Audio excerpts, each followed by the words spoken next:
Welcome to the One More Thing podcast. Today I'm joined with Pastor Larry. It's good to see you. Yeah, man, always. So this Sunday, we had a standalone sermon to befit our Thanksgiving sort of week that we're getting into, which is tomorrow. And this was a sermon that I was sitting with Esther, and it really caused us, even at lunch afterwards, to begin to ask questions of ourselves of, how grateful are we about the life we live? Because you know my story. I'm far away from my kids. And you're one of the men in my life who, I look at it as like a spiritual father. And you always have that tenacity to remind me, good things are coming. Good thing. Be grateful. Be thankful. Good things are coming. And one of the things you said in the sermon that I'd like you to respond to, that I think a lot of people, even in my conversations in the Grand Hall, you said, we have a tendency to look at the stuff we have and go, I worked hard for that. I did a lot for that. I got this education, and I'm guilty of it myself. But you wanted to cause this sense of, like, to remind us. And what was that? Why should we stay away from that egotistical driven, like, I have this, I work for this? Well, I think it shows a lack of gratitude, because we are born into a community. There are influences on our lives that really have helped shape us. I mean, I could look at my own story and say I have one of 9 kids. My parents are dirt poor. I mean, dirt poor.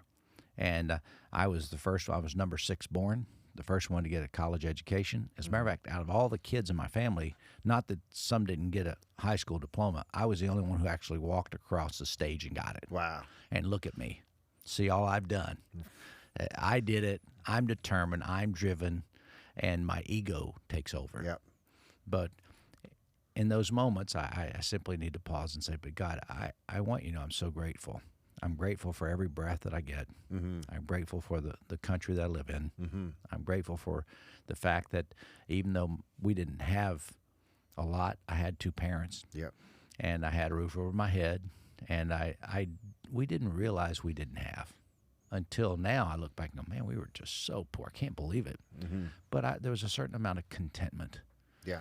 And I really didn't, when it's all about me, that big I, mm-hmm. the big ego, it's not healthy. It's when I humble myself and say, God, I am grateful. Yeah. Because I didn't get this life. I was given it. Yeah. And all the accomplishments that have happened in my life, in our lives, to go, to get these advanced degrees takes a lot of work, yeah. a lot of perseverance. Yeah. And I mean, we did it. Yeah. But at the end of the day, I'm grateful that I had the opportunity. Yeah. I'm grateful that I had the financial resource. I'm grateful that I was at the right time, at the right place, that these things came together. People to support you through it. And yeah. And there are other people that are, that work just as hard, mm-hmm. and maybe are smarter. Yeah. But they didn't have the opportunity. Yeah. So I need to not get too full of myself, because with gratitude comes a certain amount of humility. Yeah. That I realize, God, thank you. But I would like to twist that the other way and argue on the other side. But on the other hand, I don't want to say I'm a dirty, rotten sinner and I don't deserve anything. That's it. That's the contrast. That's right. So, I mean, now let me pitch it back on you. Did you grow up in the concept, the idea in church that you were nothing but a dirty, rotten sinner? Absolutely. Oh, yeah. I was reminded of that every weekend. And most weekends I responded to the altar call to go up to get saved again, because, I'd said a bad word or lied or whatever during the week and needed to get resaved. So, yeah. But I think now there's a balance there between me saying I need, I need more, and I can confess that, or I need more of God in my life. Mm-hmm. I need it for me. But when you tell me I need it, it has a different taste. That's right. So That's right. When I confess I need it, it's a little more palatable. I can eat it a little easier when I'm the one initiating it. So, but I think those are the 2 ends of the same spectrum. But it's not about my ego, mm-hmm. or my looking at myself saying you're just worthless. Yeah, I have no value. So somewhere there's a balance in there, don't you think? I think you're absolutely right. But that was one of the things that I think it was one of your points that you made, was that having that realization that I'm not this dirty, rotten sinner, doesn't, for me, it doesn't give me a license to live however I want. Agreed. It creates in me this sense of awe, humility, gratefulness, thankfulness to God, as opposed to now I can do what I want. And what I found with Suncoast is, and this is how it resonates with the point you made, was this idea of being that kind of thankful is contagious, right?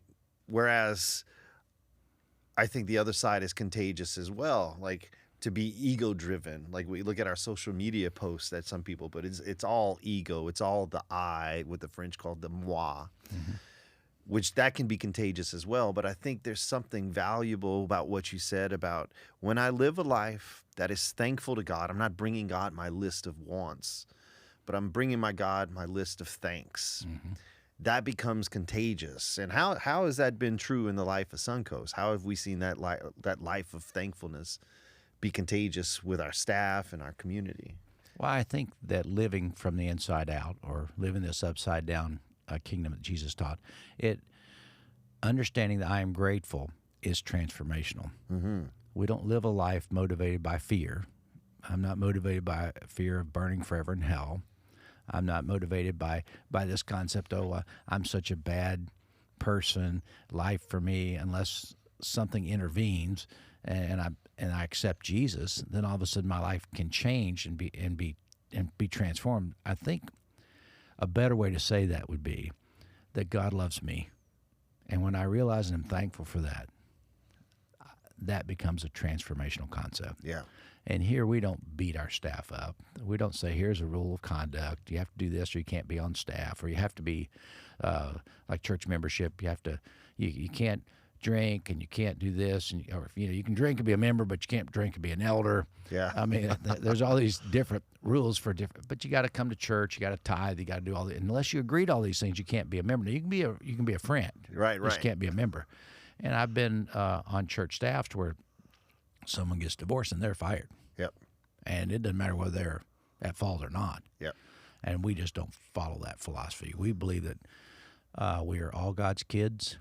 There's something valuable about all of us, and all of us have hit speed bumps, the speed bumps of life, and we simply believe in a more healthy, healing, holistic community.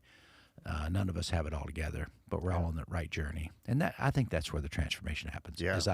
You mean I can screw up and still be loved? Yeah. Yes, absolutely. I can screw up and still be in? Yes, absolutely.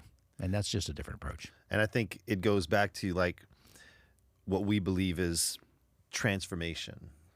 But that old idea of dirty, rotten sinner was transaction. Agreed. I have to do something in order to get something, right? It's a transaction. Agreed. Whereas here, it's already been done. It's always already been done. And we have to awaken ourselves to that. And I think people get that. And the level of gratitude and thankfulness that we see is transformational as opposed to transactional. Whereas if they feel like they've gone off the path, like they have to come and Get saved again. Whatever. The last thing you said was, he says, it's possible to live a life of thanksgiving even in the pandemics of life. And that's a hard one. Because obviously the pandemics of life, we're not just talking about a pandemic. We're talking about all the valleys of life. What advice would you give to someone who is facing like struggles, especially during the holiday season, and they're having trouble seeing the light, which fills us to be thankful again? Yeah, I think, and we'll pick something like someone found out they just have cancer. Yeah. And that's a pandemic of life. Yeah. All of a sudden, I don't know what I did, and maybe I have a certain type of cancer that's lung cancer. I never smoked. It's not like I did something to create this. It just happens, and it happens to people. Yeah. What do you do? And I think that's the right question. And I think the answer is found in I'm thankful to God that I'm breathing today. I'm thankful to God that He put loving people around me. Yeah. I'm thankful to God today for the medicine that I have, or the technology that's available that can help me. Whatever it is, if you look at the positive side of it, you just live a better life. Yeah. If you want to walk around with the dark cloud over your head and it's raining on you all the time, you're probably not going to live as long. A positive attitude has shown in studies that promotes healing. People have a positive attitude, no matter what happens, they seem to get out of the hospital quicker. They seem to survive. Now, but a little secret, everyone dies. Yep. So how do we live as long as we can? I think having that positive spirit is part of I want to live longer because my life is good. Yep. And some people, their life sucks. Their life is terrible, and they hate it. And maybe they're suffering from depression, or they have a disease that just knocks their socks off, or their spouse left them, or maybe there's a lot of the calamity of the pandemic's happened to them, and they're just cascaded. And I understand that. Yeah. But I still think that when we have a few moments of quiet and can start reflecting and start breathing in and holding that breath, which is life, breathing out and smiling. And I think it can follow.